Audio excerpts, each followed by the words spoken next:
Hi guys, welcome to podcast 2, and this evening we're going to be focusing on the Byzantine armies after the Fourth Crusade and the loss of Constantinople to the Crusaders. A very interesting time in history. We're going to specifically focus on two lists that we don't believe you'd think about taking to a tournament. But we'll explore why you might want to change your minds. And those lists are Nicaean Byzantine and late Imperial Byzantine. And for the history and the MEG list building and using the lists and the deep dive into that, I'm joined by podcast regulars Nick Goutwogger and Richard Jeffrey Cook. In the second section of the podcast, I have assembled a group of MEG luminaries who organise tournaments in the UK, and we will talk about tournaments that will happen in July, August, September, October, November of this year. And in the show notes, we'll also give you details of a tournament that's just been announced in December. So tournament details, get a feel for the people who are there by listening to the tournament organisers, what a friendly bunch we are. And then in the podcast notes, the ways of entering those tournaments, coming to the events, and keeping absolutely up to date with what's going on in our different information distribution channels. So without further ado, let's crack on. Evening, Nick. Evening, Richard. How are we? Good evening. Very well, thank you. Yeah, not too bad here as well. Nice to speak to you again. Yep. So our second podcast, and tonight we are going to look at the Byzantine armies after the Fourth Crusade. And I've got to tell you, I started reading one of the books that Nick will recommend later, and it is an amazingly exciting part of history that I never looked at myself. I've learned a lot. It's brutal what was going on. And I felt like it was like Game of Thrones with Constantinople as King's Landing, but sorry to dumb it down. So now I will obviously hand over to the experts who know something about history. And tonight, Nick's going to lead the discussion. So, buddy, over to you. Okay, thank you. Actually, I don't think comparing it to Game of Thrones is dumbing it down at all. I think it's quite a good analogy. It's a really complex period of history. So let's get the bad joke out of the way. It's genuinely Byzantine in its politics. So what I'm going to do is try and hit some high points, some give you the overview of the period of the history that we're looking at. It's inevitably simplified, and I'm going to be focusing on two army lists that we're looking at tonight. That's the Nicaean Byzantine and the late Imperial Byzantine. So that's the sort of overall theme. And whilst the lead up to the Fourth Crusade is really interesting, I'm going to start this at the point of the fall of Constantinople to the Fourth Crusade to keep it managed. So here we go. Constantinople fell on between the 12th and 13th of April 2004, with the Crusaders of the Fourth Crusade taking the city. They undertook a sack for 3 days. Constantinople is a big place after all, and it's estimated 900,000 marks of worth of loot was taken from the city, which included an awful lot of artwork that ended up in Western Europe. And one example of that is the famous 4 horse statues that were moved to St. Mark's Basilica in Venice. Venice being a big mover behind the Fourth Crusade, and probably ultimately one of the reasons that the Crusade didn't make the Holy Land. Sorry, was that a pun, that they were a big mover, as in they moved people, and they did or didn't do it very well? Well, they did a lot of moving very well after the fall of Constantinople. Yeah, they had the fleet to do it. So no, it wasn't meant as a pun, but there you go. Okay, so following the fall of Constantinople, the Crusaders are standing there going, what has happened?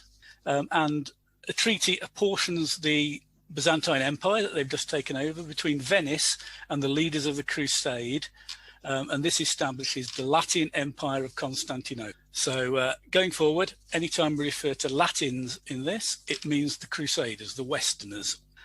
Venice actually didn't take up most of what they had been apportioned. And so the Western Crusaders then set up a feudal system like what they were used to back home throughout Thrace, Macedonia, Thessaly and the Peloponnese, which became known, in addition to the direct territories of the Latin Emperor in Thrace and Anatolia, as the Kingdom of Thessalonica, the Duchy of Athens and the Principality of Achaia.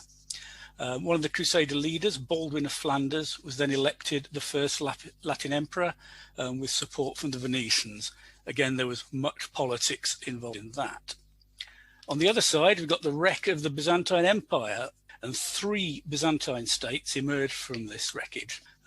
First up, we've got the Empire of Nicaea in Anatolia under Theodore Lascaris, who was a son-in-law of the Emperor Alexius III Angelos. That's going to be one of the main themes of a little bit. So that's basically Turkey, yeah?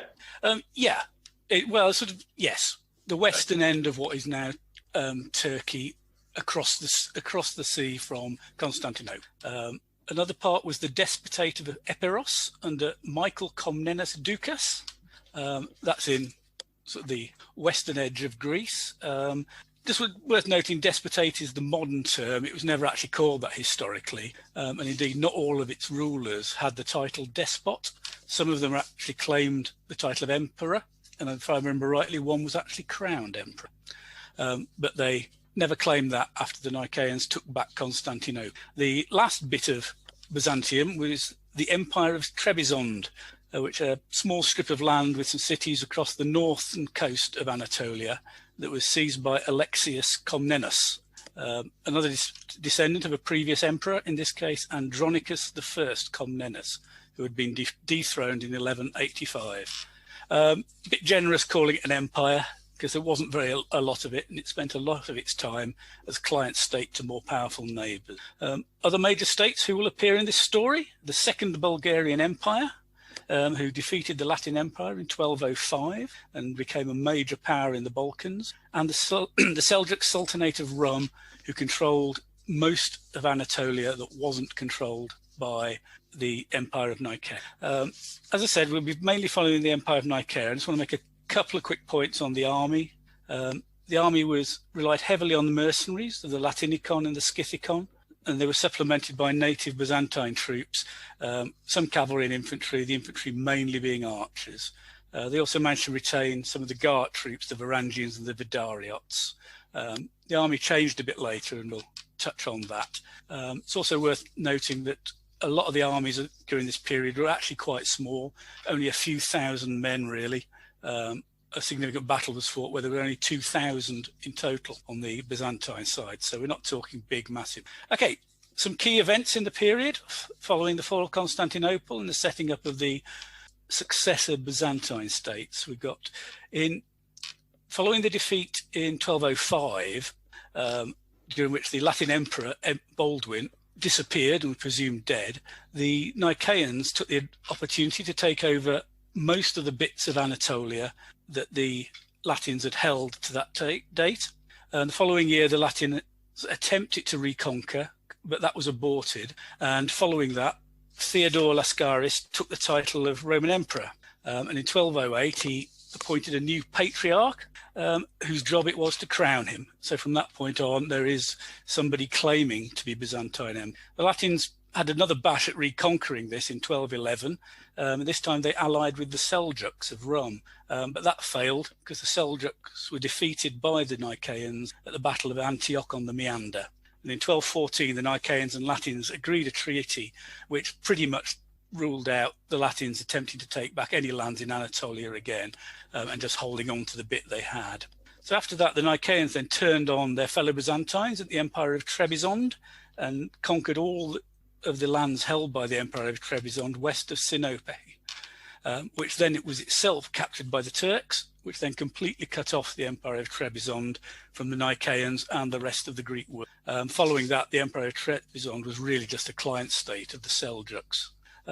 Also following this, the Nicaeans and Seljuks had a relatively good relation, despite the fact they were neighbours and not of the same religion, and were relatively peaceful, although inevitably, given the fact the Seljuks got lots of Turkoman tribesmen, there was endemic raiding along the border, and in fact the sort of Byzantine citizens who were on the border did as much raiding back as well, so one of those Wild West areas. Meanwhile, over in Europe, just to switch back to a different continent, the Despotate of Epirus was also trying to have a bid to reform the old Byzantine Empire. The Bulgarians, despite their victory over the Latins, fall into disarray following the death of the ruler in 1207, and the Epirots took the opportunity to seize most of Macedonia, and in 1224, quite importantly, conquered the Latin kingdom of Thessalonica, and the city of and the city as well. So they ended up controlling all of Thessaly. So they've now got a big strip of land in the middle of Greece from coast to coast. So Nick, was that one of the kingdoms that was set up after the capture of Byzantium by the Latins? Yes, it was. 3 kingdoms because the Venetians didn't want the land; they were just making money. Yeah, that was one of those kingdoms. It was a feudal.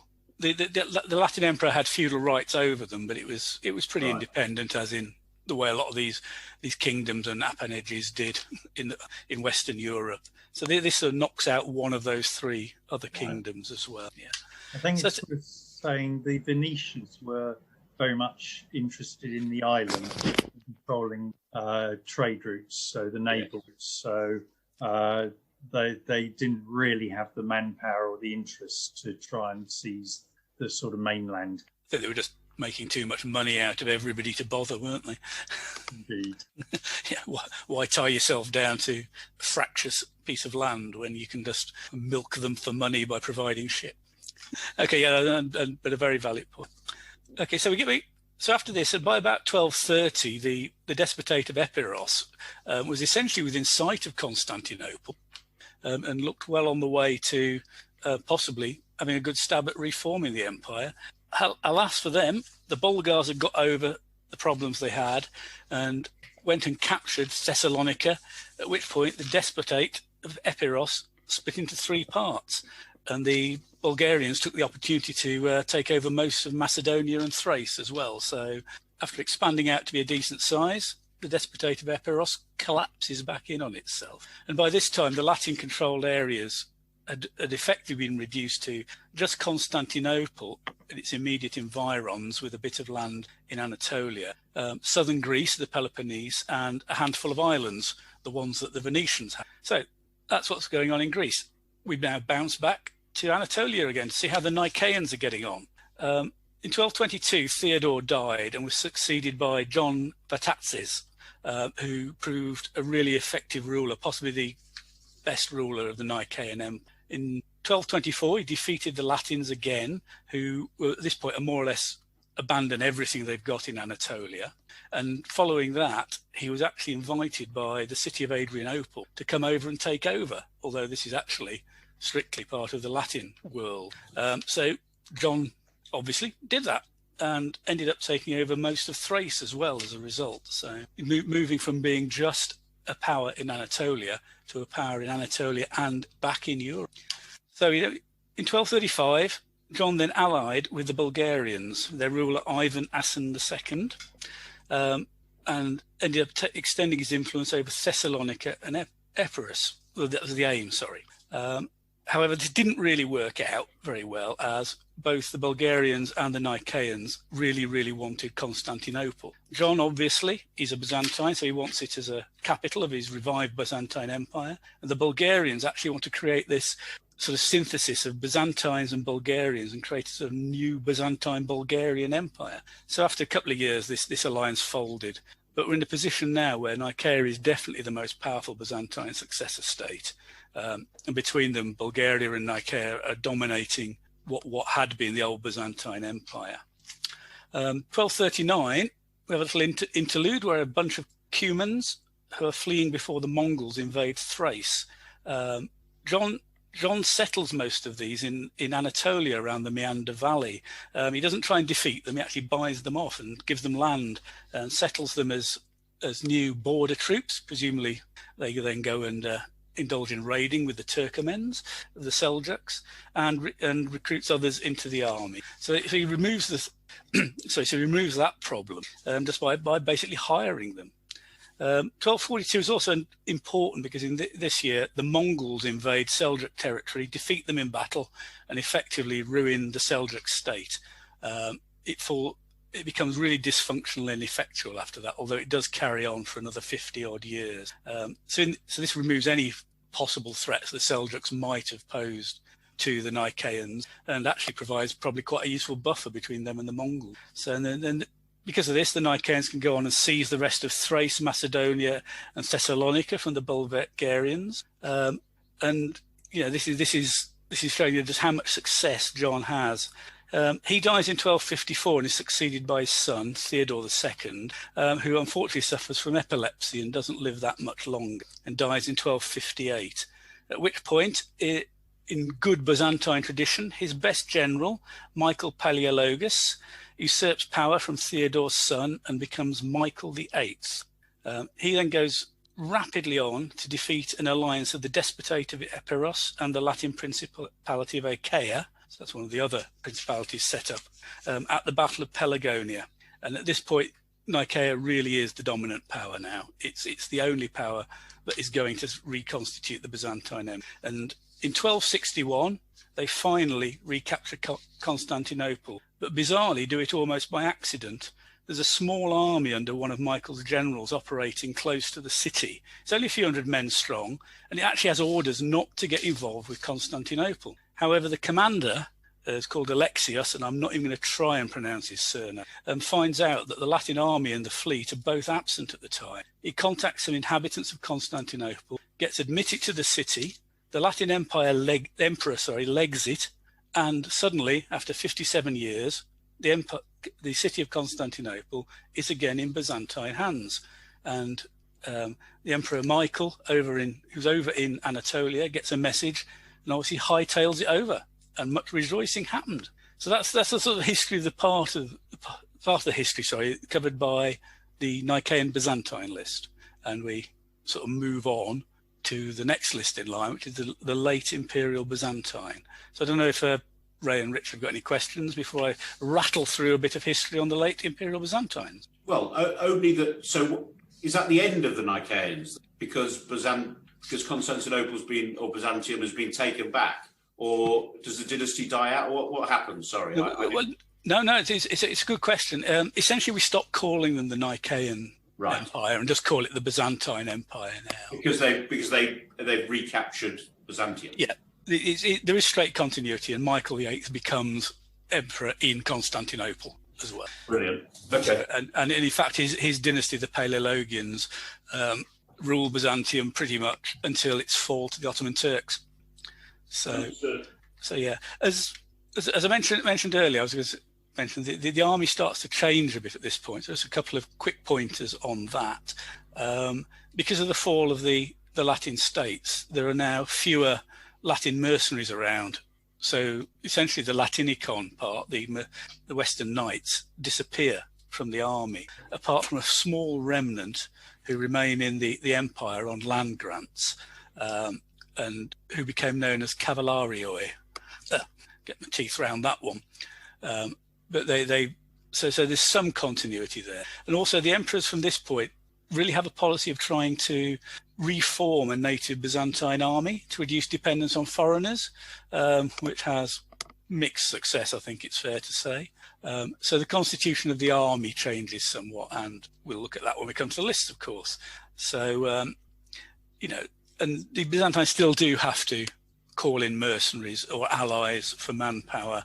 And as we will find out, and I'm sure people can guess what I'm on about, one of these cases backfires on the Byzantines in somewhat spectacular fashion. I think it's worth stressing that the Frankish system, or the Latins, and the feudal system was somewhat different from the Byzantine system. The Byzantines relied much more on paying their soldiers, and as a result, they had to tax their own peasants, and particularly as we come into the later empire, that tax burden starts to become unsustainable.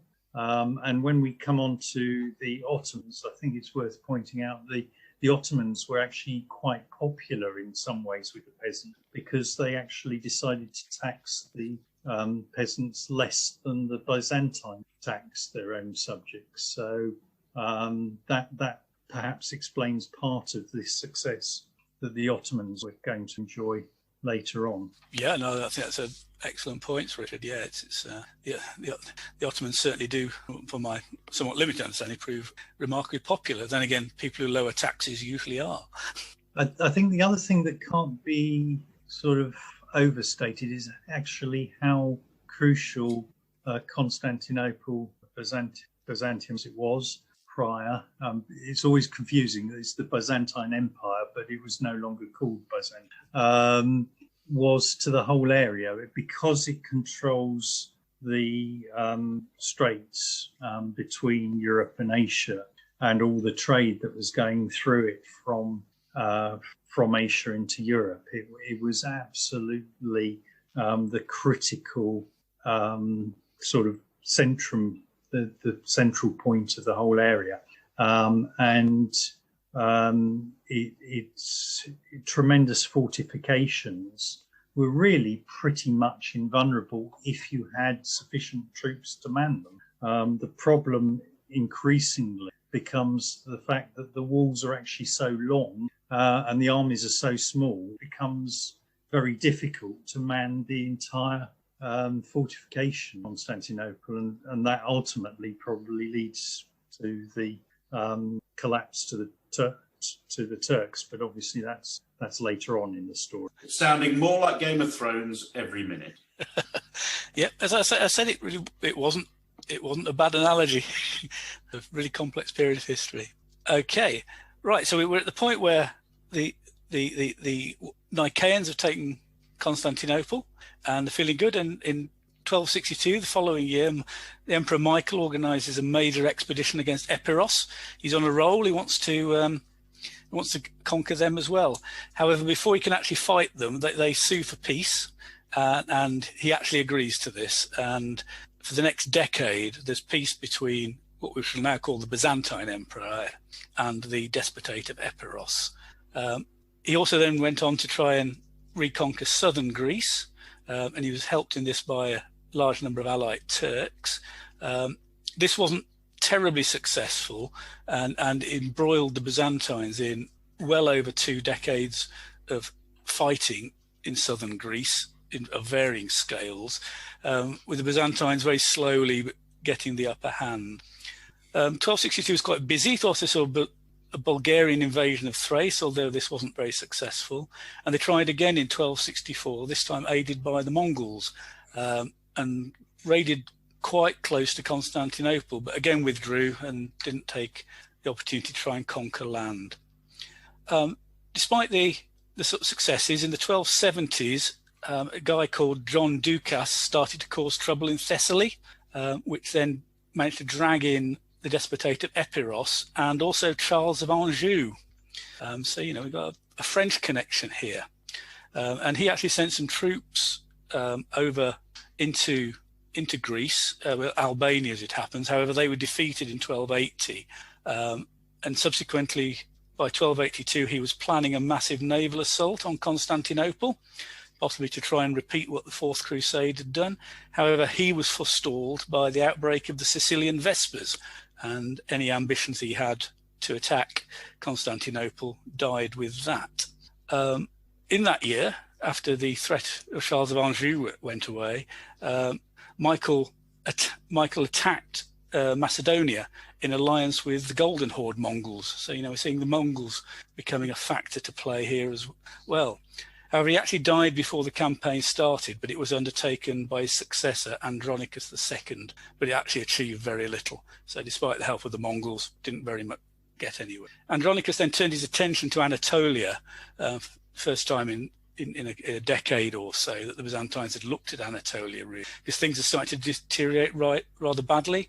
the Turkish beyliks who are succeeding the Seljuk Turks really are starting to get their act together and encroach on Byzantine territory. Initially, the campaigns were actually a success against the Turks and they were driven back. But then Andronicus had made a series of rather bad mistakes, foolish decisions, which backfired on him. In 1302, a load of Alans turned up on the borders, and there could have been as many 10,000 of them. And he tried to enrol them in the army for use in Anatolia against the Turks.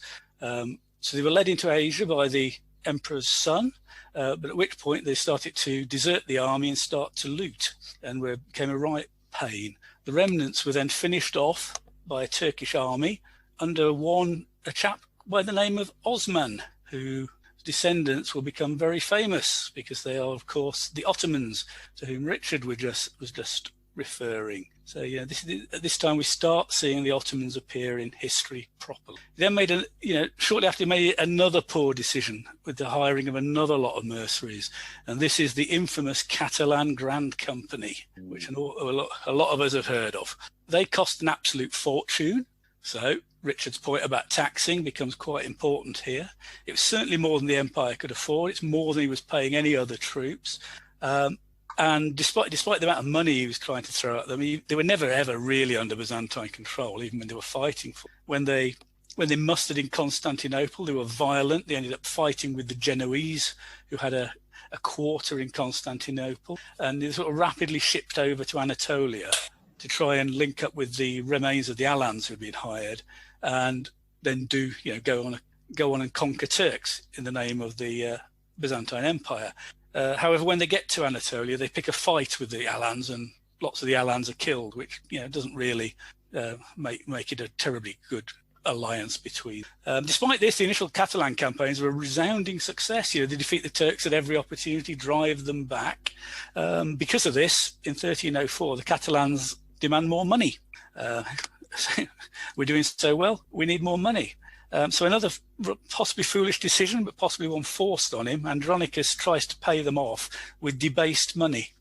So with a much lower gold content than it would normally have, which went down really badly with the Catalans. And to top it off, he then assassinated Roger de Flor, their leader. As you might expect, this didn't turn out to be a good move. The Catalans promptly rise in revolt and trash all the troops that are sent against them. And just start plundering around the Byzantine Empire for a while. Byzantines effectively can't do anything about them. They've got no troops who can defeat them. And they can't raise enough money to pay them to go away. Eventually, they get hired by somebody else, Walter of Brienne, who is the Duke of Athens. Obviously, he's a remaining Latin.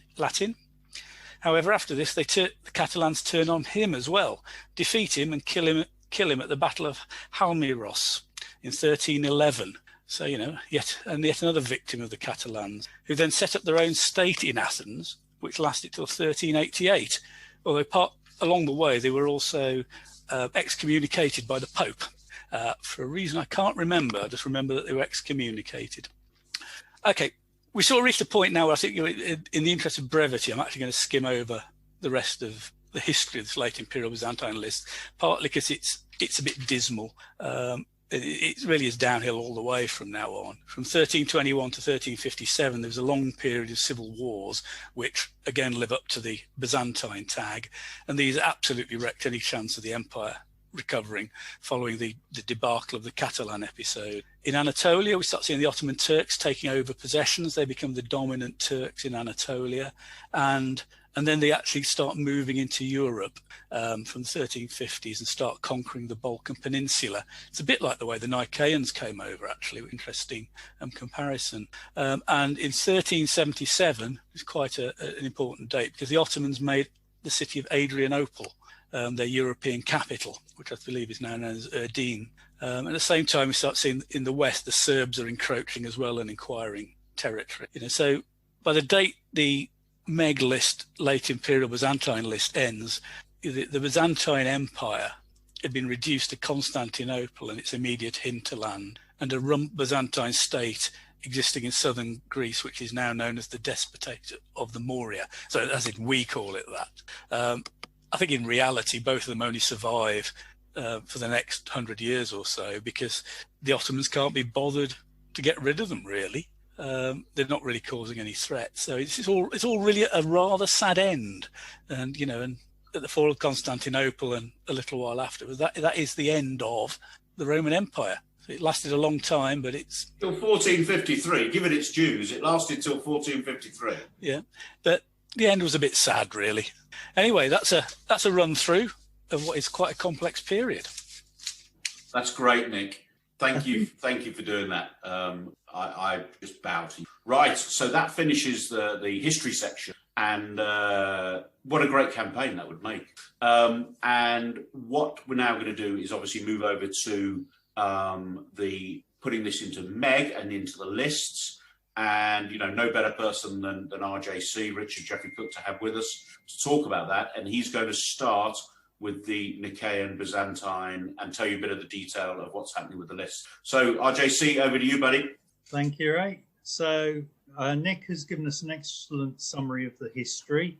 The lists we're looking at are in the Franco-Cratic set. That's easy for you to say. I wish I could.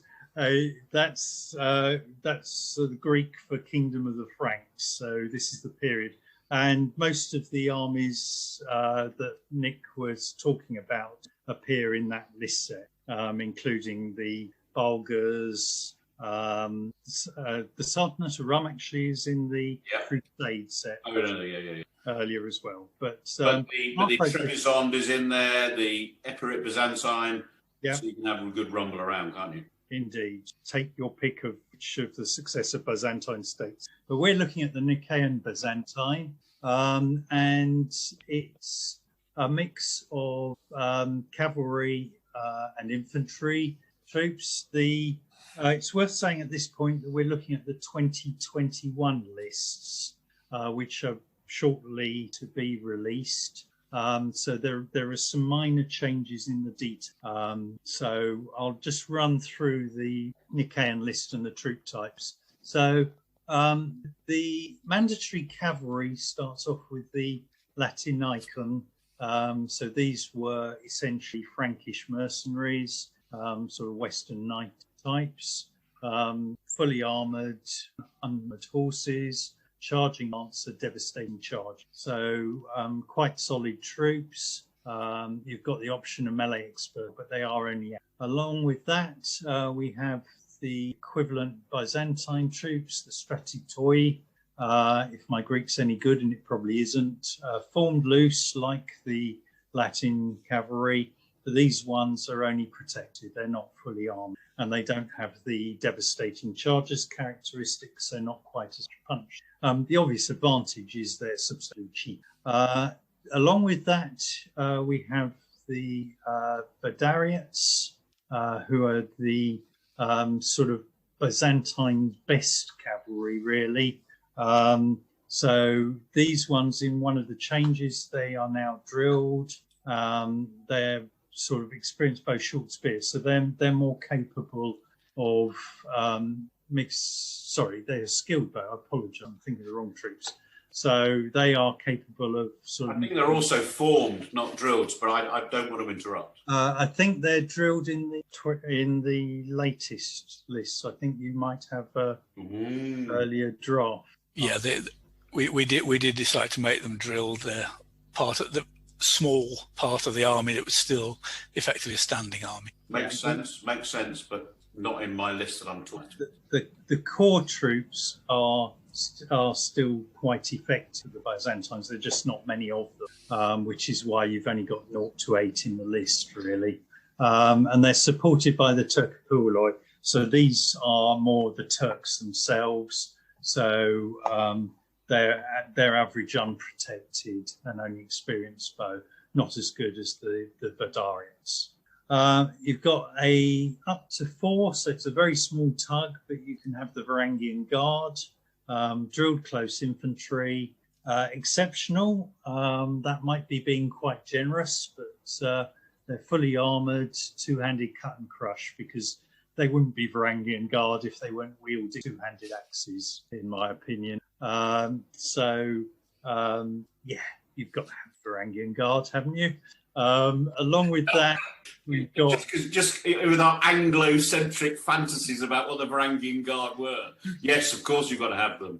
Along with that, the bulk of the infantry were a small number of spearmen, kontoratoi, I think is the Greek, and then along with that, a whole load of archers, and I'm not even going to attempt whatever they were called.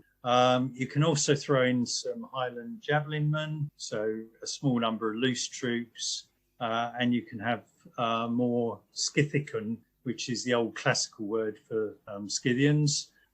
So used anachronistically here, but referring to the Turks themselves, and throw in some. So that's essentially a fairly sort of plain army, I would suggest. But you've then got the choice of allies to go with it. You have Bulgarian allies. Can I just make a comment, Richard, to give you a bit of a break? One thing about it is very few compulsory. Yes, but you don't have particularly large numbers of any of them. Yeah. So it reflects the sort of shortage of numbers. Perhaps, yes. Which is why I suppose the allies make the army potentially that interesting. And so running through the choice of allies you can have, you've got Bulgarian allies, so the Second Bulgarian Empire, not to be confused with the First Bulgarian Empire, in the sort of 7th, 8th century. And then you've got the Cumans or Kipchaks. So they are standard sort of steppe horse archer types. You've got Turkish allies from the Sultans of Rum, and you've got Epirot Byzantine. Pick your date. And so for my list, personally, I went for an Epirot Byzantine ally to add to the mix. So I've gone for sort of small numbers of sort of each of the main troop types. You've got your Guard, your Vadariets, Turkopuli, a tug of Latinicon, a unit of Stratiotai, and a unit of infantry archers, and a couple of units of skirmishing Scythicon.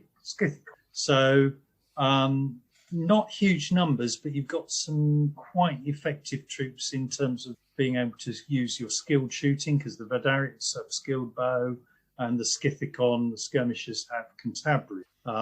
So on a small frontage, able to throw out quite an effective bit of shooting. Along with that, I've got the Epirot ally, so you have some of the cavalry, but also the allied Albanian cavalry that was available to the Epirots. So they're quite interesting because they're form flexible, short spear skilled javelin and unprotected. But I've given them melee expert ancient charge. Wow.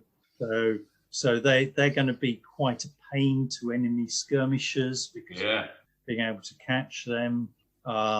And yeah, they throw an interesting problem for opponents, along with some archers as well. So the army ends up with 11 tugs and 2 sugs. So respectable in terms of the number of units, but they're all pretty small. They're all 6s or 4s.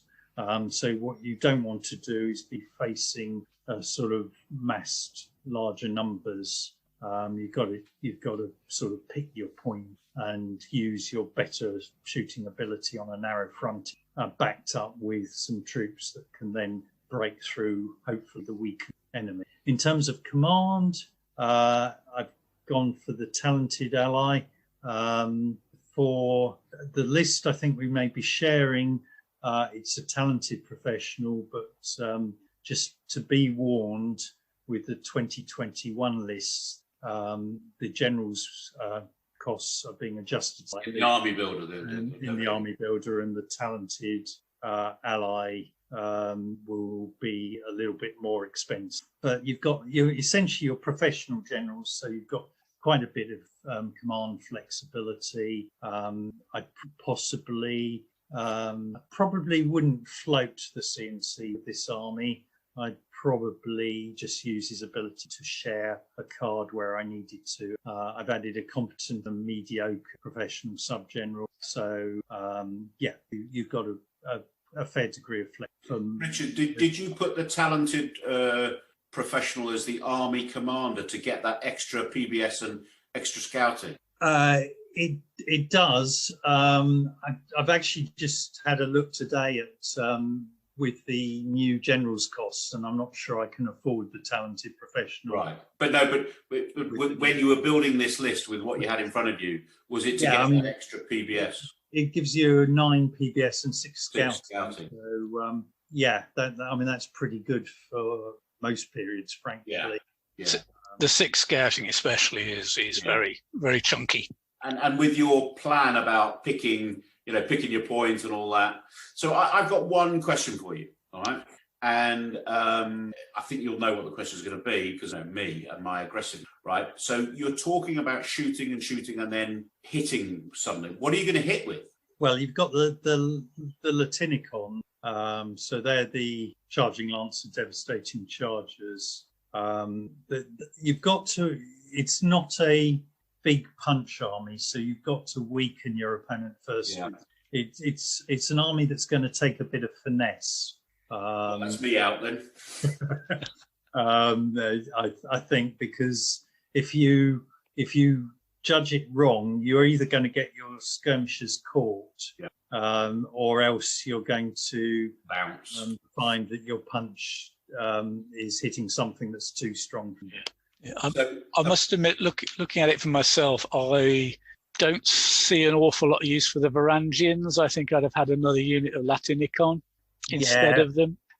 You'd have to find some points somewhere, but yeah, he's in love with Varangian Guard because of because they did graffiti that you can still see in Rome or something. I don't know. In Hagia Sophia. You'll see I've downgraded my Varangians to superior. I think as a unit of just 4, they're actually probably to support the archers, because if you fool your opponent into thinking the archers are an easy target and then hit them with the Varangians. It may work. I don't know, but it wouldn't be a Byzantine with that. Who in Belgium will be so glad that you've got Varangian Guard with 2-handed cut and crush. He's a little bit obsessed. Yeah, I mean, I must admit, I can throw that bit of romanticism out because I've used the Nicaean Byzantine a couple of years ago at campaign, and I just never even considered them. So maybe I was being more hard-headed. I think what I like about this army, the way that just set it up, is it is a bit of a Swiss Army knife, isn't it? You've got so I think it can do different things. But when you said what your plan was, my only worry was, where's that final coup de grace coming from? Don't know. My personal feeling would be the same as yours on that, Ray. Beg pardon? My personal feeling would be the same as yours on that, which is why another reason I'd probably swap the Varangians for another unit of Latinicon. I'm slightly worried the Latinicon don't have melee expertise. I know it's extra cost, but they're the ones, when you do throw some punch in, they're your best ones. I can feel a challenge from Richard to me coming on. Go on then, we'll have a go and I'll completely destroy you, Ray. I'm like, okay, fair enough. Okay, shall we move on to my version? Is that okay? Yeah, go on. So I'm going to apologise to our listener and to Richard, who does all this research for the lists, because I have completely gamified my list. This is an absolute out-and-out attempt to build something for playing in tournament. Okay, so that's my apology. Apology noted. Okay, so I've got the obviously Nicaean Byzantine, and I've gone for the Sultanate of Rum ally. My command structure is competent professional, talented professional, mediocre professional. Gives me lots of cards, lots of tricksy things for holding cards. And I like that. And I end up with my army and the generals giving me a PBS of 8 and scouting of 5. I think that's enough. Of course, I'd want 9 and 6, but I think that's enough. So going through the army, I've got 3 tugs of Latinicon, and these are pretty powerful knights. They're average fully armored charging lancer, devastating chargers, melee experts. So when they get in, I want them to finish the job, and I've gone for a 6, a 6, and a 4 of those. It's the most you can have. It's the most you can have, exactly. So there's a bit of a min-max going on in my army, by the way. So I've maxed out on those, and then I believe possibly the best troops I've ever found in MEG. And they are I can't even say it. They're so Vadariots. The Vadariots. Okay, guys, listeners, listen to this. Cavalry, formed, flexible, so you know what they can do. Superior, protected, skilled bow. I'm in love. And I've maxed out on those. So I've got. And as Richard said in the 2021 list, they should be drilled flexible. Yes. Okay. I can only work with what I have. I'm just saying for the listener. Yeah. So they get even better. If maybe it's very marginal. So two 4s of those. Then I've gone for 1, 2, 3, 4, 5 tugs of the archers that come with the army. Okay, and I believe I've downgraded them. So they're drilled loose, poor, unprotected, unskilled bow, combat shy, coming in at 22 points per base, and they are there for one reason and one reason only. Well, actually, multiple reasons, but the primary reason to do that is to get my break points up to 7. Okay, then I can actually feel the disapproval over the airwaves from Richard on this army. I can actually feel it, Richard. Are you shaking your head in shame what someone has done to your list? I don't have a real problem with it. I mean, a Byzantine army, which is some Frankish mercenaries, a small corps of decent Byzantine cavalry, and a whole load of cheap peasants that have been obviously dragged up from the worst level you could find. Yeah, but the fact is they're drilled, which we will come back to in a minute. Okay, so then I have my ally, and Sultanate of Rum, I think sounds fantastic. You're thinking beaches. No, these are hardcore, all right? So they're cavalry. So I've got 3 tugs. The first 2 tugs are cavalry, form flexible, average, unprotected, skilled bow. The second, another one of those, and that's a 6. Another 6 of skilled bow, and then a 6 of experienced bow. So in this army, I've got, and then I've got a sug of Scythicon, the cavalry skirmisher, average, unprotected, unskilled bow, combat shy, and they're there to do a job. They're not there to shoot particularly. They're just there to slow people down. So what am I trying to do with this army? Well, I'm assuming you're sort of doing what Richard said. You've got your skilled shooters to pave the way, and then the Latinicon go in and kill things. Yeah, and I, there's many counters to that, but I think with the PBS and the scouting and the command and control, I think you can shoot, and then smash. That's the plan. And the archers being in there, the foot archers to bolster the army up to 7 tugs to break, just means you can be more direct, I believe. So that's one thing. Now, the funny thing about the archers is they're drilled. So I've just got this image in my head. I put them on the table, and then they go backwards into some terrain when somebody takes the bait. I really hate to burst your bubble. Because you can go backwards so easily. It's just hilarious. I'm afraid I'm going to burst the bait that goes backwards into terrain. It's a fantasy. But you've got to burst your bubble here, Ray. Unfortunately, with the 2021 list changes, they've become formed. Formed. Well, even formed, I'm not that worried, as long as they're not tribal. But you burst my bubble, but I can only work with what I had in front of me. Yeah. So I've gone for a very, very gamey list. I know Nick shares my excitement about the skilled bow because, I copied the Turkoman tribesman ally from Sultanate of Rum from him. So you've got a lot of skilled bow. I think he has a list where you have even more skilled bow. But I think that's a fabulous list. And you know what? Now you've told me there's been so many changes, I don't have to stick with what I was going to say. I was going to say I'd take this to an open competition, but now you told me there's loads of changes. I'm not going to do it, Richard. Sorry, but I think it's a great list. I really do. And even just you know, it's so versatile. It's so versatile, so quick. I think it could cause people a lot of trouble. That's it. That's me. I wouldn't take as much junk. As much chaff. Yeah, Yeah, no, I for my taste, you've gone too far in that.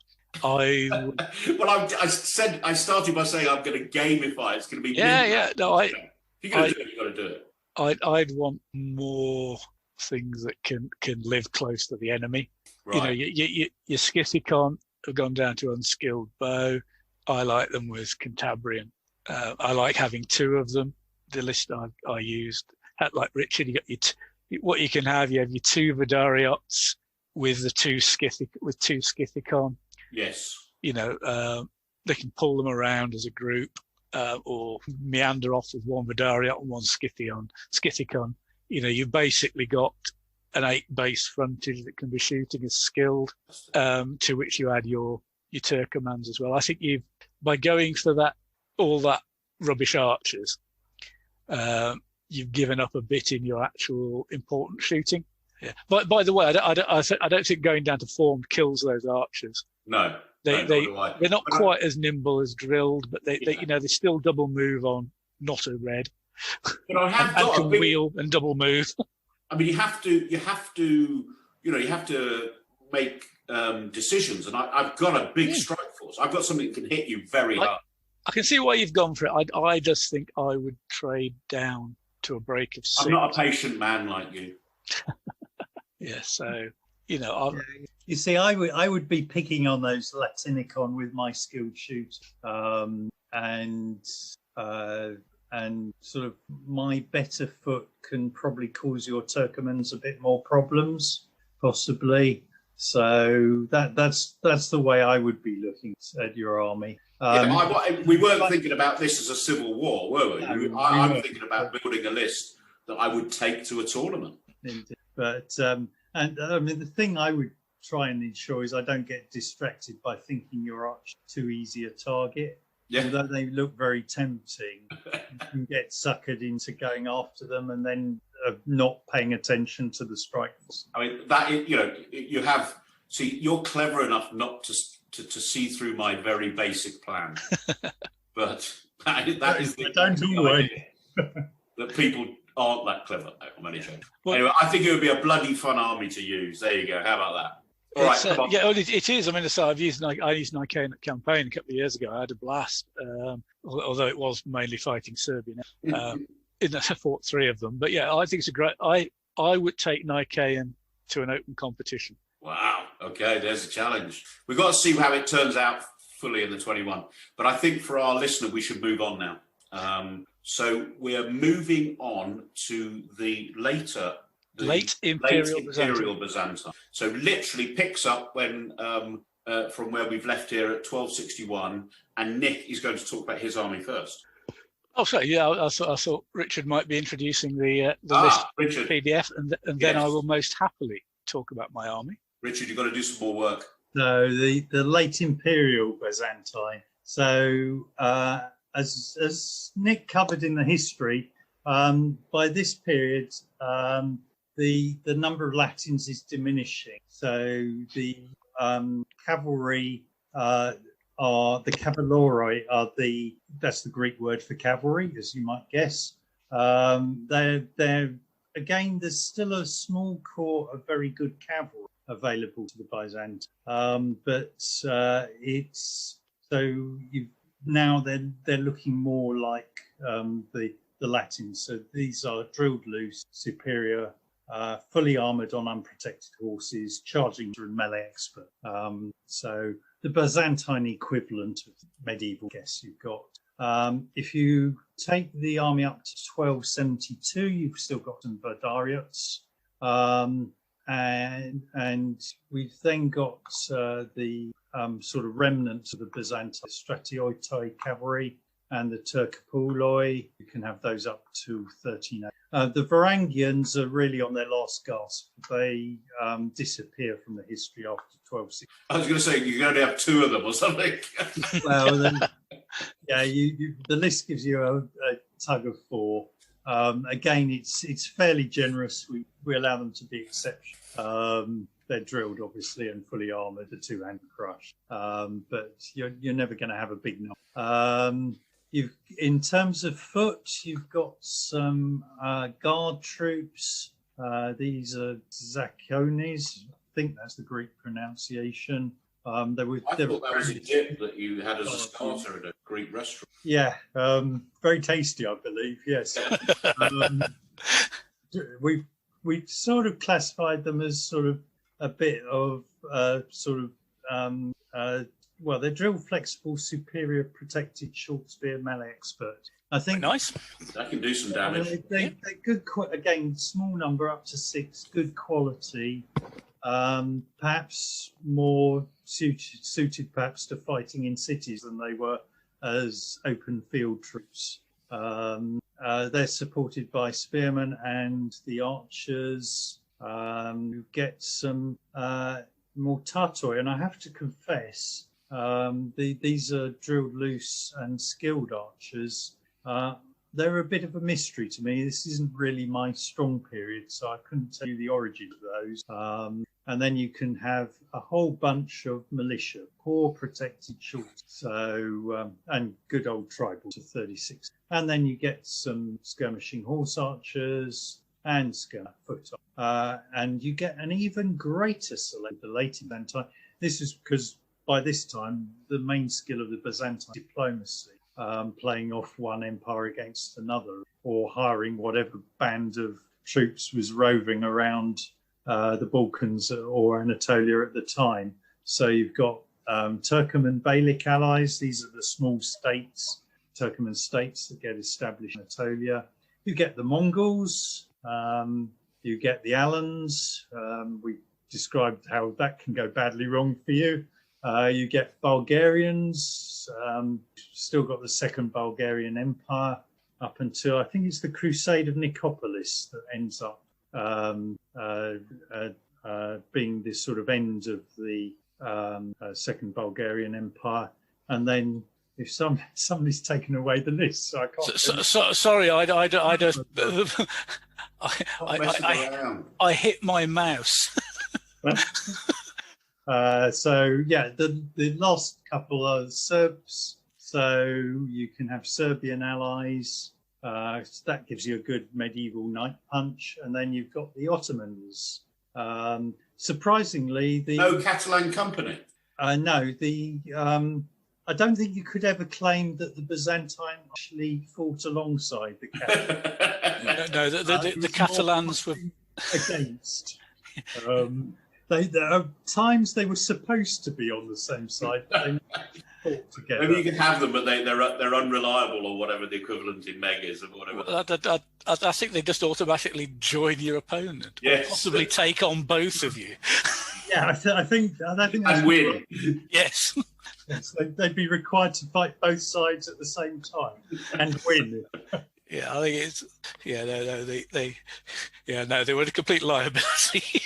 So that's our late Imperial Byzantine, and critically, you could argue maybe we've been a bit generous with the quality of some of it. It allows you again a small amount of good quality, respect, a lot of fairly and the intricate thinking. Yeah, I think there's nothing wrong with being a bit generous from time to time. It means we have a very wide variety of usable lists. Agreed. I think, just harking back to a previous existence, I think certainly back in the days of fog, we were a bit literal and could have given some benefits of the doubt. But I think that's been taken on board with the Meg lists, and it's an overall improvement for the game. Anyway, Ray, you want me to do my version of this list? You go. Okay. Well, I've gone for a version that includes a Golden Horde Mongol ally, taking one of the allies. Partly driven because I've got some Mongol figures I've painted up during the pandemic, but also because I think it's quite good. I have basically gone for a machine gun approach on this arm.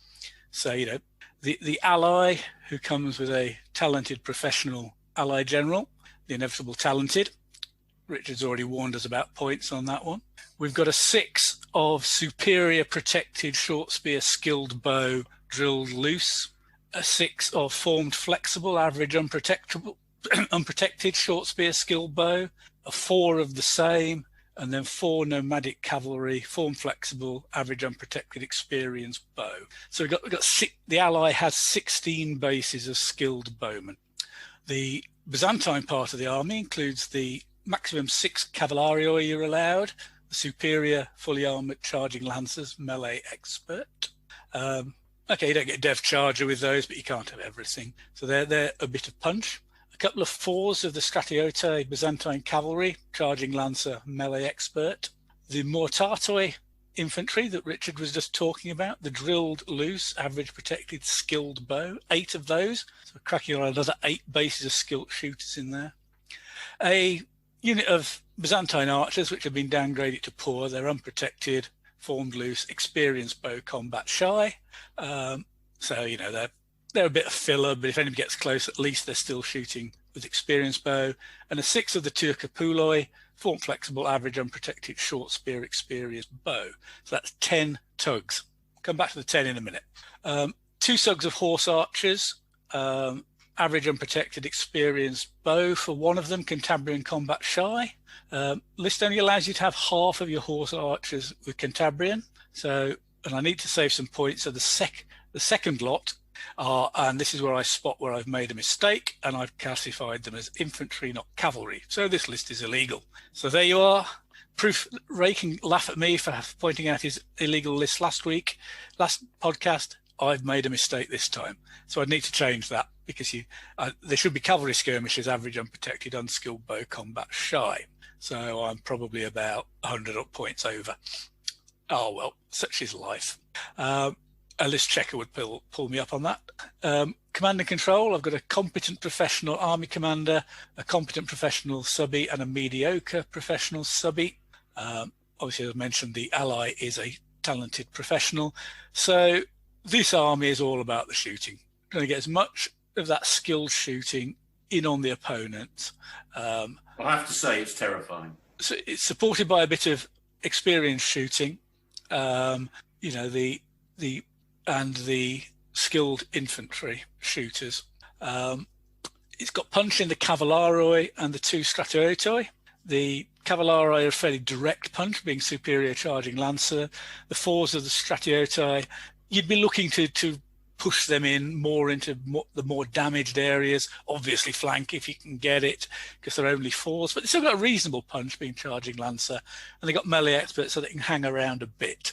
They're not that great, but you know, you're gonna the Mongols and the Mortatoi and the 1 unit of horse archers with Cantabrian are going to do the heavy lifting. And you're going to use the nomadic cavalry, who are experienced bow, and the Turkopuloi, who are also experienced bow, mounted flexibles, as possibly the unit you're going to get hoping to get people to charge at, with your skilled shooters step back a bit so they don't have to run away and can skirmish and don't drop dice when they're doing it. Army comes in with a PBS of 8 and a scouting of 5, and scouting 5 is pretty good. Not quite as good as Richard's one earlier, which had 6, but yeah, 5 is pretty healthy. So that was my take on this army. Well, first I'm going to say, with you playing it, because of, you know, how you like to play war games, I'm terrified. It's just like, wow. I mean, you know, there's some interesting decisions about, you know, 10 tugs, you know, why not 11? Yeah, if you were absolutely desperate for 11, you could find the points if you absolutely need it to, but I wouldn't. And there is a trick you can do with 10. If you've got 10 tugs on table and an ambush marker, people are so hardwired to seeing odd numbers of tugs. Yeah. They may think that your ambush marker, which has got nothing, is real. Yeah, we talked about that, haven't we, in the past? Yeah, that's very true. That's very true. Everyone's hardwired. Oh, we wouldn't have 10. You've got to have 11. So the ambush is true. I don't know. I mean, I'm picking it. I'm really just picking at the edges here, because I think. I don't know what RJC is going to say, but this is formidable. But, you know, why have 2 of the 4s of Stratiote or whatever they're called? You know, why not drop one of them and have another cheap? Yes, you have to have 8 in the army, I think. Oh, you have to have 8 in the army. It's a minimum. Yeah, well, mate, it's very different to my list, I can assure you. We can check. Yes, it's a minimum of 8 Stratoids. Okay. All right. It's obviously the list compiler being vicious, deciding you've got to have 2 tugs. Yeah. Well, no, I've done, given the, yeah, no, I think it's reasonable. I wouldn't argue it being 8/6, Richard. It adds a difference from a lot of other lists, which quite often would have a 6 as a messiah. One of my concerns about it is that the Mortatoi could get a bit isolated. Yeah. But sort of knowing that, perhaps you could police them with a Stratiote or Cavalry, depending where you get. Or it could just tempt somebody in to try and charge them down because the drill's loose, and then the skilled bow clobber them on the way in. Yeah. I think, if anything, nice bait that your opponent regrets going for. It could do. I remember, was it the London GT where I tried to have a go at some average skilled shooters of yours, Richard, in your Timurid? You did, yes. And that didn't work out well for me. No, the problem is going for skilled shooters, you have to be very committed. Yes. And that sucks in a lot of resource that you want to elsewhere. I mean, cards. If you're charging, you've got to have an extra card waiting for the push through. And yeah, you can't divert those cards to anything else. You've got to be confident you've got enough to push through and succeed. And but if you get in and that breaks his line, then I can see why Nick would be concerned. Yeah, I would be less concerned about that. I think it's a good solid army. You look, where's the weakness spot? The weakness for a player coming to it would be the same as a lot of horse archer armies. You need to practice with horse archer armies to get them running. You know, I've pretty much used horse archer armies since I started Meg. In fact, I believe I used them the very first one we played, Ray. Yeah. And there was some hard learning along the way, but I'll tell you what, you've got enough cards to dance. You'll because it's you'll dance and you'll get out of the way and you'll set the traps, and it's horrible. I would hate to play again. Great army, Nick. What I like to hear. But you know, it's not an army for the inexperienced. But there again, if you want to learn how to use horse archer armies, you've got to start using them. So you've got to start getting your experience. Yeah. Go and take your lumps. Great list. Sorry? You got to go and take your lumps. Yeah. Do you want your list up now? Go on then, buddy. Okay. So Ray's drivel. Now, so again, I'm going to apologise.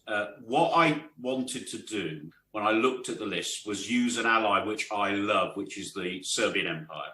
And I thought, can I design the perfect Serbian delivery mechanism? So that's all this is. Yes. Sorry, I've put up your Pacto one, haven't I? Oh, you put up my Pacto one, yeah. I got. So that'll confuse you. Yeah, that will really confuse you. Luckily, I have my list up on my computer as well. All right. It's more so Richard can see the drivel. Yeah. So in time-honoured fashion, so I've got my command and controllers. I've got a competent professional, a talented instinctive ally, general, a talented professional subby, and a mediocre professional subby. And that brings me out with PBS of 7 and scouting of 4, which is not too shoddy. And then moving through the army. So I have gone, and can we just talk about this? I've tried to get the best Serbian ally possible. So running down, so I've got, and they're integral, aren't they, in that first tug? So I don't know why I just haven't said they were 6. I amended it in the copy that's going up on so the I've got a tug website. of 6 best Vlastella. So these are cavalry, form loose, superior, fully armoured, charging lancers, devastating chargers, melee expert. You know, full fat. Full fat. And then I've got a tug of 6 where I have the front rank is cavalry, form loose, average, fully armoured, charging lancer, devastating chargers, melee expert, and the rear rank is form loose, average, protected, charging lancer. Okay. And then another tug, the same again. So cavalry, form loose, average, fully armoured, charging lancers, devastating charging, melee expert in the front rank, and then protected in the rear rank. So I think that is if you're trying to design a Serb sledgehammer ally, I think that's the best you can do. And then the rest of it, the delivery mechanism, is cavalry to hold off your enemy, to skirmish with them, and hit them. And then, as you're preparing to hit them, so I've got. I have to have archers with my Serbs, so I'm not being very systematic on this. So I've got archers, infantry, tribal loose, poor unprotected, unskilled bow. So I've downgraded them to be as cheap as chips. But you have to take them as part of the Allied. Actually, Ray, you don't. I don't. There's a list note that says Allied doesn't have to take archers, but if you do, you have to conform. So who's the Muppet now? Me? Well, we're both Muppets this week, mate. Yeah. So, okay, so if they're in the army, if you have the army, you have to take them as a minimum. But if you take them as an ally, you don't have to take them. No. Okay, that means I have to read the notes. It's actually a really good point from a list checker's point of view. Please read the notes, people. They're quite often just a little something in there, and it could help you. Yeah, well, it would have done. Okay, so then I've got 2 6s of the. I've even spelt them wrong. The Stratatorii tie, Cavalry, drilled loose, average protected, charging lancer, melee expert. But they're in 6s, 2 6s.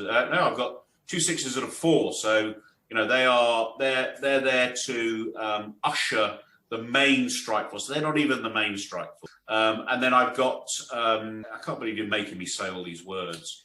I've got the Zatkones, the Greeks, let's say, starter, infantry, drilled, flexible, superior protected, short spear, melee expert. Quite useful, especially with being flexible. Hold that piece of terrain that you just need to hold people up on as the big thump goes in. And then I've got archers downgraded. I've got militia downgraded. I've got 1, 2, 3, 4, 5 tugs of foot dross. A theme is emerging with my lists tonight. And they're there for the time-honoured fashion to bump up my tugs to break. And I can hide them. There you go. I'm confident enough I can hide them. I'll either spread them out everywhere or... anyway, shouldn't be talking about tactics yet, should I? Should be just be focusing on my list. And then I've got horse archers, 2 sugs, and then I've got one's experienced bow, one's unskilled bow. They're not actually there to do much shooting. They're there to stop people, double march, pushing. They can push me, but not on the second move. So just to be a pain. And if I lose them, I lose them. I don't really care because I'm just buying a little bit of time for the hammer to fall. So that's my dross. I've tried to develop a list which is the ultimate Serb delivery mechanism, and it breaks on 7. So I can lose all the Serb knights and the Stratatorii ones, and I still haven't broken the army. I don't know. That's the idea. Hit you hard. Shocked silence. Okay, I'm going to say I don't think the Serbs are tough enough. Ooh. Well, actually, no. One of the units is. Yeah. Mastella. They're full fat. They're great.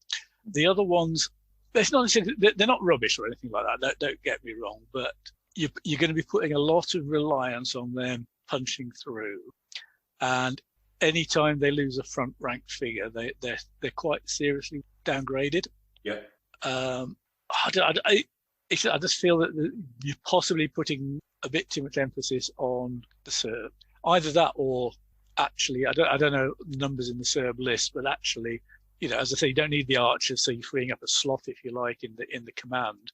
See if you can get yet another unit of La Stella in, and don't worry so much about your 7 tug point break point. Although I suspect, looking at that, it's been pretty difficult to do that. I'll have a go. I'd look at it. Breaking on 4. Oh, and I wouldn't go down that far. Not for this army, but it's. But I wanted something to compare and contrast. And, oh, absolutely. I see where you're coming from. I just think to have that big punch through, you're going to be committing one of the Stratiotai up front as well. Yeah. To get 4, and it could go through something. Yeah. I'd just be a bit worried it wouldn't. Put the talented instinctive general in with the super. I mean, really, it's like everything. If you can find the right thing to hit, you can hit it. Oh, absolutely, yeah. I think the concern I get is that you've got to get the right terrain. You get one bit of disruptive terrain in the wrong place, so that either your punch becomes it's got to go here and it's a one-shot opponent. Yeah, makes it too obvious where it's going to go. Yeah. Or or you've got that there's going to be an area of the battlefield where you've really got nothing to defend that terrain with. I mean, you can't use your militia. I've got my Zakones. You've got one unit of Zakones, but it's only a 6. I mean, superior short spear melee expert. Aren't we back to the point that Sid made in the last podcast? One unit of terrain troops isn't enough. If somebody's going to go for terrain, they will swamp you. I didn't say it was perfect. I mean, it's got the advantage it's superior, but it is only 6. It's a good troop type, though, isn't it? It's a damn good troop type. If there were more of them, I'd have included them. It was the 6 that put me off. I think that could hold people up anyway. But look, I think saying the piece of terrain in the centre of the board that you can't get rid of, yes, I agree. Yeah. I agree. Well, I think it's a very, very good point of Richard. I mean, if I was, for instance, to take your late Imperial on with my late, I'd do what I tried to do against the Serbs at campaign 2 years ago and scatter lots of rough ground around. Yeah. And it really does canalise the Serbs, because all the cavalry on both sides is slowed down, but it defangs the Serbs, and the shooting's still as good. Yeah. You know, especially if you want to send some of those the non-superior Vlastella into some rough to go tangle with some skilled shooters. You're not going to do that, are you? No. Well, not for very long. It's a one-trick Serbian pony. It is. On the other hand, you know, it will have its day. Almost every army does. It would be fun. If you get those best Vlastella in the right place, as you said, and chuck the general in, and risk him. But you know, if you're picking your point, you're picking your time, and you don't commit him until you need to. You know, that a 6 or full fat knight types can cause an awful mess. Now, I wouldn't take this one to an open competition. Yeah, I think it's less standard. Right. Okay, guys. So we'll. I think we've done the lists, haven't we? Yes, I think so. I think that in the notes that Nick puts together so well, you have at least got a couple of good lists. None of them developed by me. So we'll pause now, and then we'll come back with the rest of the podcast. Right. Okay. So what we've done is we've looked at the history, the Game of Thrones history of this period, and we've looked at 4 different lists for 2 different PDFs. And what we're now going to do is actually possibly the most challenging thing, because we're going to look at certainly the figures, the figure manufacturing, and how you might do these lists, and then obviously mention some books which should not be missed. One I even bought. So Nick and Richard, my challenge on this was because of the makeup of the army. You know, they are by definition they're you know, bits and pieces, and then we put in allies as well. I was struggling to say there is a coherent manufacturer that I could run those lists from, buy the figures, paint them up in the painting style that I like to do, which is, you know, the contrast paints. Would you say that's a fair comment, that it's to find someone to do a cohesive army? Definitely. It's right. That's the end of the podcast. I was going to say, I think this is one where you're really going to have to work. Looking for the models, and then figuring out which range and match to pull together a coherent army, as you say. I think there are figures out there, but it's very much do your research and plan out the week. I mean, from my point of view, the allies are easy in all the lists. Agreed, the allies are easy. I'm not saying mixing them in, but you know, there's lots of choice there. The Latin knights, the Western knights, easy. You know, mid 12th century. You know, kitted out like that. Sorry, mid 13th. Yeah. You can go 12th century if you really want. But no, I mean, I don't have any great ideas. But Nick, I know that you tried to dig into this a little bit. Yeah, I mean, one of the classic wargamers go-tos is Essex Miniatures, and they have a range whose code is EMED, EMED. It certainly includes some later Byzantines. They do knights of the period. I can't remember. I don't think it's in the EMED range, but the equivalent Western. They do mid 13th century knights. They do Serbs, definitely, don't they? Yeah. Well, again, throughout that EMED range, they've got Eastern armoured chaps as well, Yeah. who would do for the Vlastella. But I totally agree with Richard. I think it's one where you just need to put a little bit of time in doing some research first about what you're looking for in style, and then what can be mixed and matched. For the podcast notes to go on the website, we've got some suggestions. Essex is there for one. Donington have some.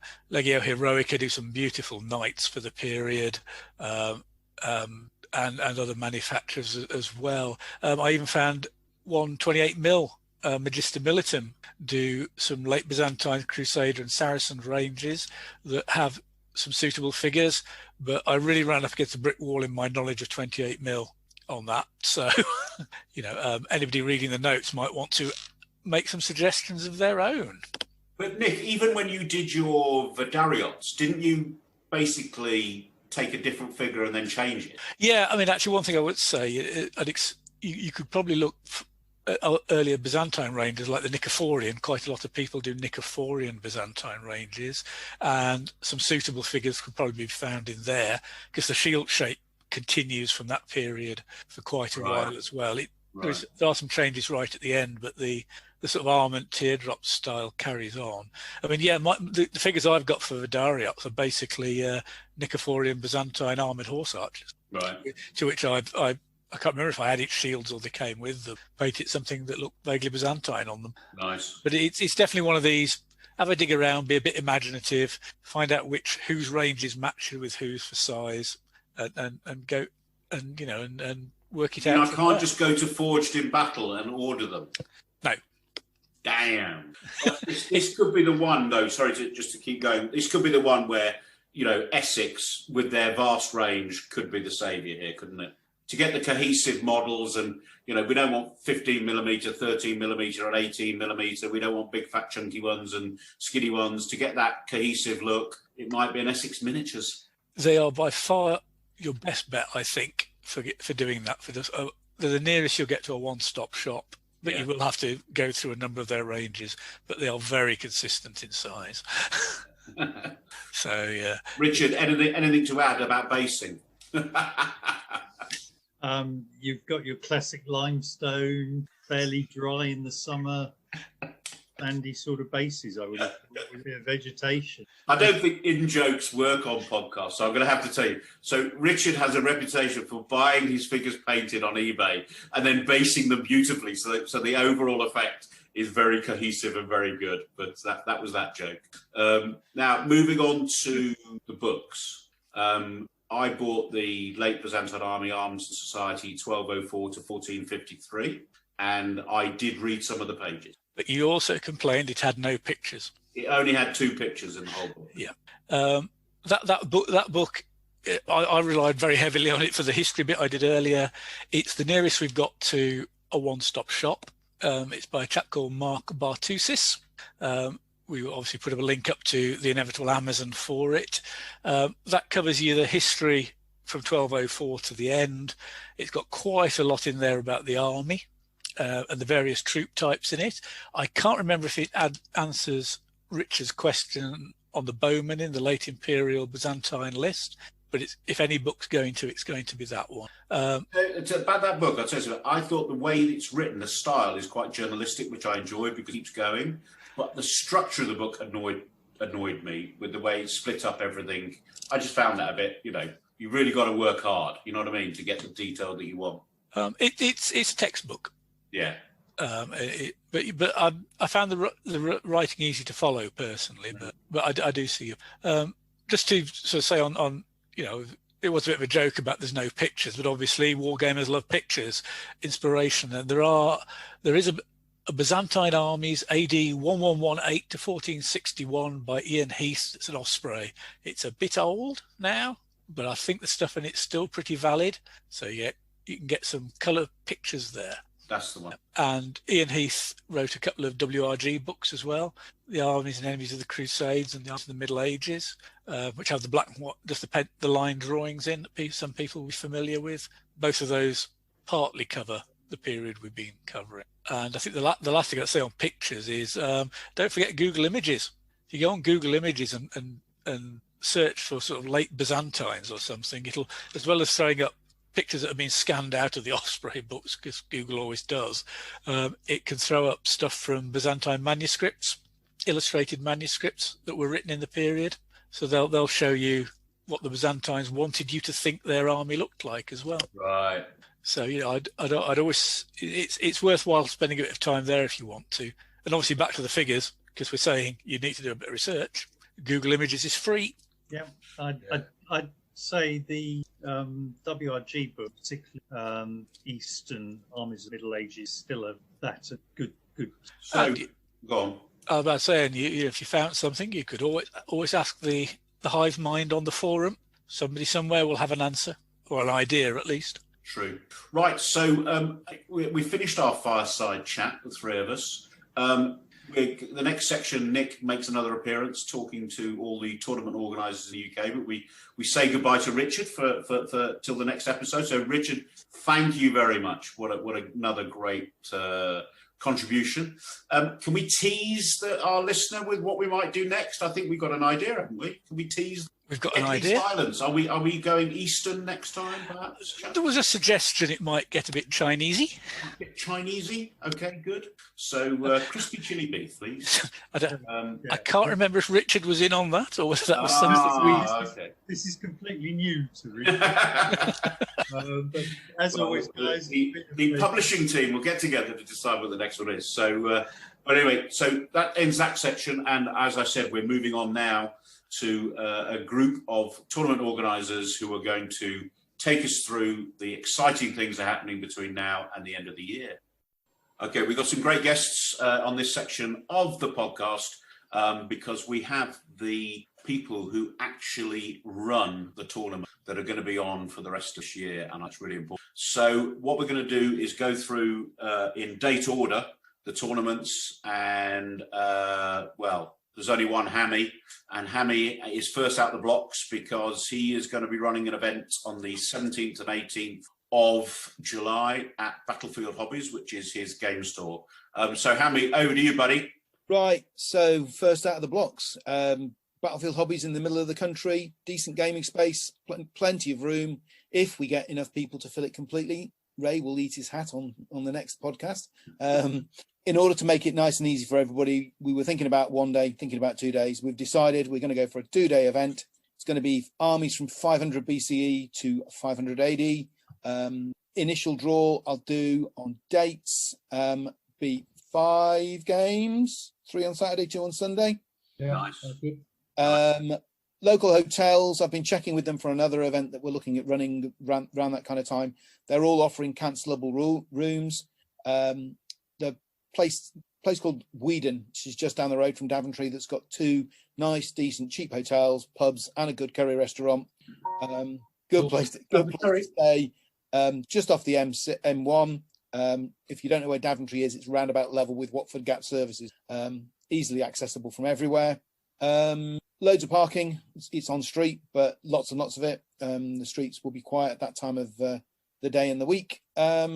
The building is a insulated building, which means it should keep reasonably cool if it's a hot day, or relatively warm if it's a cold day.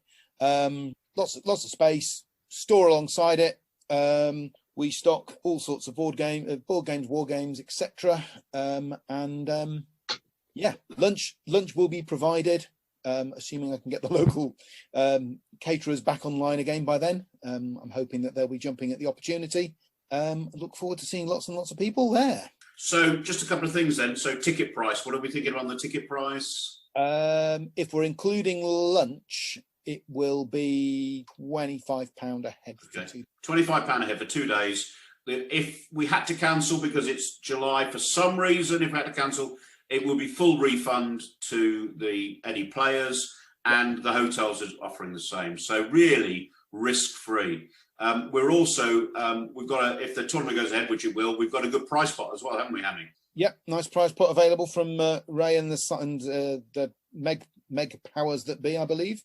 Yep. There'll be I'll put tickets up for bookings in the next day or two. Which might well be before the podcast actually goes out. Yeah, and all the details will be on the podcast notes. So brilliant. Thanks, Hammy, and thanks for getting the tournament scene back on. So 500 BCE to 500 AD. 10,000 points. Yeah, 10,000 points. Great. Okay, brilliant. And then after that, in August 21st and 22nd, we have. Are you off now, Harry? Harry, see you soon. I've got other things to do. Okay. We have Warriors of the Cross and Crescent up at Element Games in Stockport. And I'm delighted to say, all the way from Stockport, we have Pete Ensel here, who's not actually from Stockport, but from Walton-le-Dale, Preston. Can't understand what you're saying. Sorry, can't understand. From Walton-le-Dale, Preston, not Stockport, where I'm from. Even further north, Ray. Yeah. Can we? This is an English podcast. Yeah, Warriors of the Cross and Crescent, Saturday the 21st, Sunday the 22nd of August. 10k points as usual. We're holding it at Element Games, which is a great venue. Directly opposite, we have the Premier Inn, so cheap rooms. The event itself, we've got a maximum of 30 places, and we've sold 23 up to the present. We are providing lunch both days, which will just be a light lunch, Subway with crisps. The actual venue does have a good bar, which is great for hot drinks, cold drinks, and the odd beer if you're so willing to partake. And I think a few of the members... They've already laid down the hopping hare. I was going to recommend the hopping hare. That's one of our favourites. The basic armies, we're going from 1000 AD to 1149 AD. And basically, it's armies around the Mediterranean area, plus a few sort of northern European ones. A great choice of armies, and hope that we can fill the venue. And we'll have a link to the competition details, tournament details on the show notes. And but what I want to say about going to Stockport or to further north with Pete in one of his tournaments is it's a blast. It's a blast. It's just fun. We go out, we have a curry, we drink loads of beer. I've got to say this, it's for a southerner, it's as cheap as chips. And we just have a great time. And it also, sorry to interrupt, it also has amazing rail links as well. Yeah, I was going to say that, Will. You can book ahead reasonably cheap rail tickets, and you can get up very easily. Yeah, and every train that goes to Manchester has to stop at Stockport. It's a law. So easy to get to. Nothing hotels. Guards. Say again, Robin? Nothing to do with the armed guards stopping you. So that's Cross and Crescent at Element Games. Right. Just one thing, because the hotel closest by is a Premier Inn. Their rooms are cancelable as well. Yes, and it's Premier Inn Stockport South. Stockport South is the one. And they do a great breakfast. They do a great breakfast, and they have a bar, and there's good curry. Well, before COVID, there were good curry houses around. It's a good laugh, and our hosts, the northern players, are the friendliest bunch ever. So a great tournament, and probably my favourite venue, to be honest. Although I'll probably say that about Daventio as well. So there you go. So then on September the 25th and 26th, we have the Meg World Championship. So this is, Nick, help me here. This is in North London, basically. It's North London. It's just outside the North Circular, which for any drivers means it's outside of any congestion charging or pollution charging zones. And if anybody's worried about what the mayor is planning to introduce, in addition to the current ones, they will also stop at the North Circular and not include it. So if you hear anything about that being a problem, it isn't. It's a little place called Pickett's Lock, roughly, Edmonton. It's basically on a nice straight road that runs straight down from the M25 to the North Circular. Dead easy to get to. Free parking again. Yeah, that's exactly advertised as the London GT. Just if people look for the Meg World Championships, they might not find it. So it's actually under the heading of London GT. Very good point. London Grant Tournament, the London GT, which is hosting a lot of wargaming, a lot of 40k type games, other historical games. MEG is being run, it's the Meg World Championships being run as one of the games in the venue. It's actually an Olympic stadium, isn't it? It was part of the infrastructure. Yes. That's good for us athletes. Now, there's a running track, so you'll be fine at lunchtime, Ray. there's I might have the runs. It's easy to get to from public transport if you want to fly in from anywhere. It's easy to get to, and the hotels around there. Let's stress this, Robin. You've been there, and the hotels are reasonably priced. Yeah, they're very accessible and reasonably priced. There's a lot of Premier Inns, travel lodges, right, and obviously posher ones if you prefer. But they're all fairly close. I think we were about a 5-minute drive away. Good. And the price of a ticket? Does anyone know that off the top of their head? I think it was 30 quid. Okay, so it's 30 quid for the MEG World Championships. And typically at this event, we get people from 3 or 4 European countries, and we get people coming over from the US. Obviously this year, you don't know, but there's going to be a lot of us, and almost all the Brits will go to it. It's also all 2 sets of the MEG as well. You got Simon Hall will be walking the line, so he says, offering advice, and I think possibly might be a demonstration game or 2 going on there as well. And on the Friday night, they're putting on a whole series of events, sort of pick up and play as well. Okay, so there's a lot going on, so it's good value, and it'll be a big event, and you get the chance of being the world champion. And right. just on that, Ray, it's Maximus, 10k points, any army list from any of the mega books allowed, and it's five games over the weekend, 3 Saturday, 2 Sunday. Can I just interrupt to correct you on that price? It's £40 a ticket. Oh, was it? Oh, sorry. Yeah, I think it's just gone up. Sure, I only paid 30, but there you go. Yeah, no, the early bookers, it was a reduced price, like 2019. And another thing is, as far as we know, there are no limits on number of players. It's a massive venue, so this is a big thing.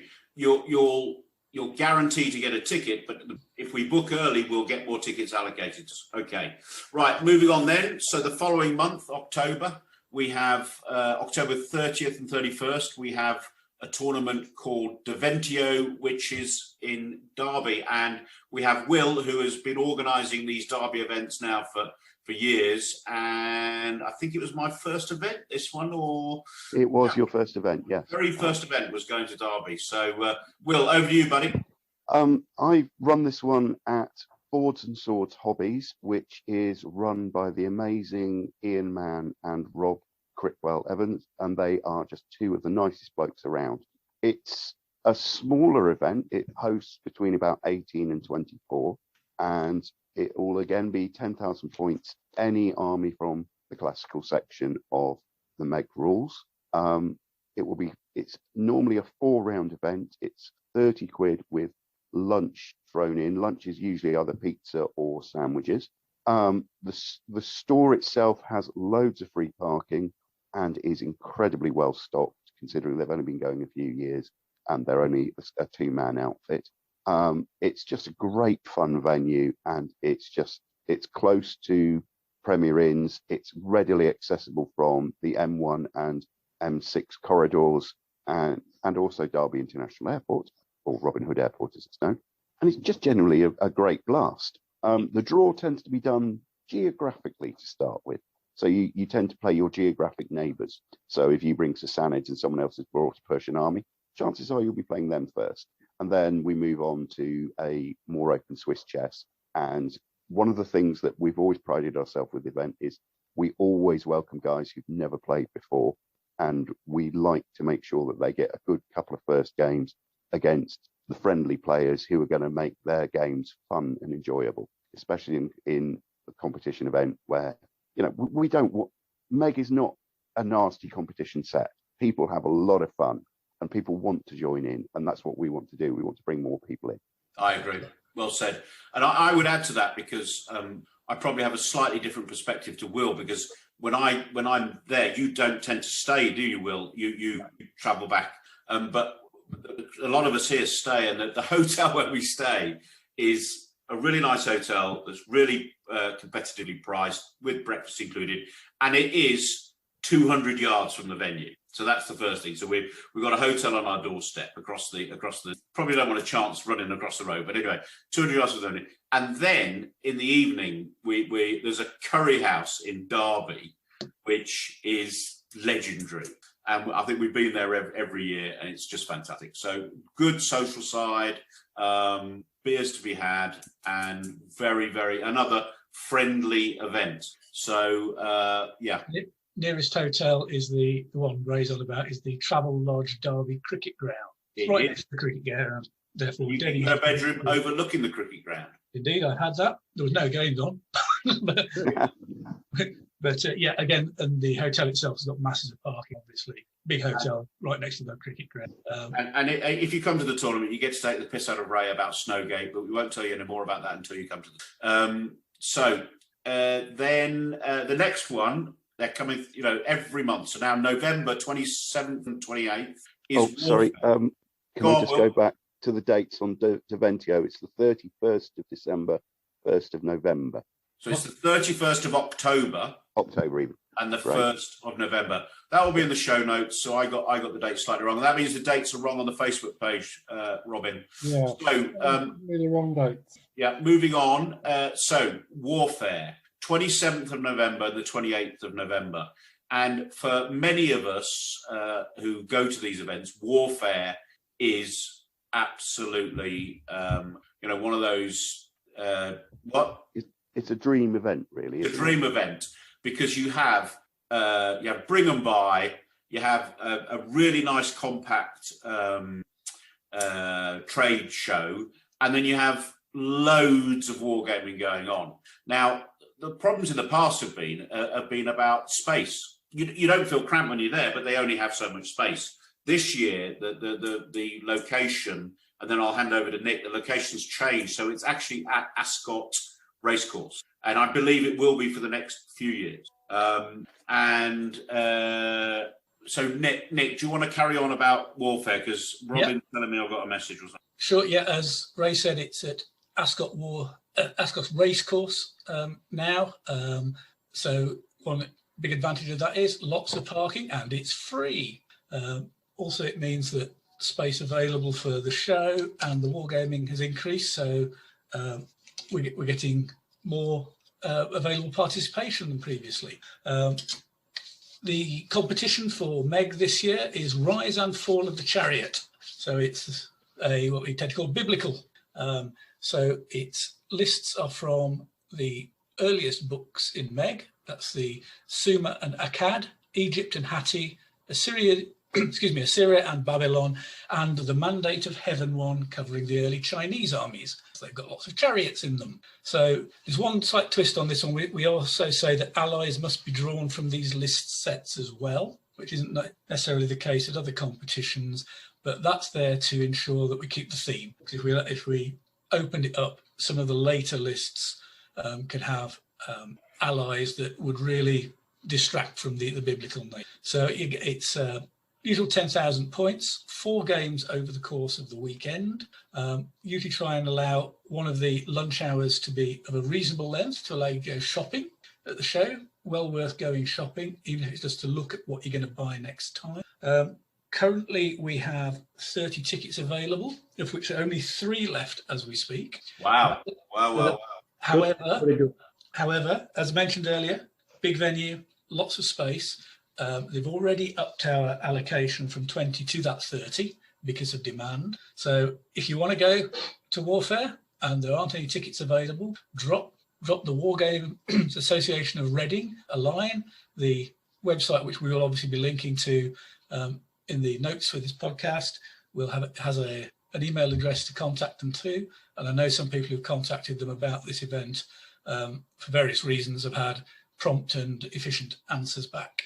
Nice, brilliant. So this is a chance to this is the one where you get to use those really early armies, get the chariots out, donkey carts, big Assyrian chariots, Egyptian. I had chariots last year that weren't even drawn by a horse. So there you go. The very early Akkadian ones are drawn by what is basically a vicious donkey. An ass. My ass was your ass was in the breeze again, yes. It's definitely a chance to see armies that aren't appearing any other time of the year, because people tend to keep their They're biblical. always beautiful. They're always beautiful. There are some And there's absolutely stunning armies. And there's a lot of people really looking forward to this one as well.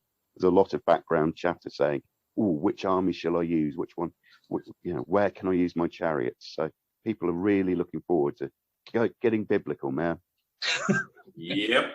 Okay. Yeah, so a great tournament, and we're confident that if more people want to go, we will get the space and we'll get the ticket.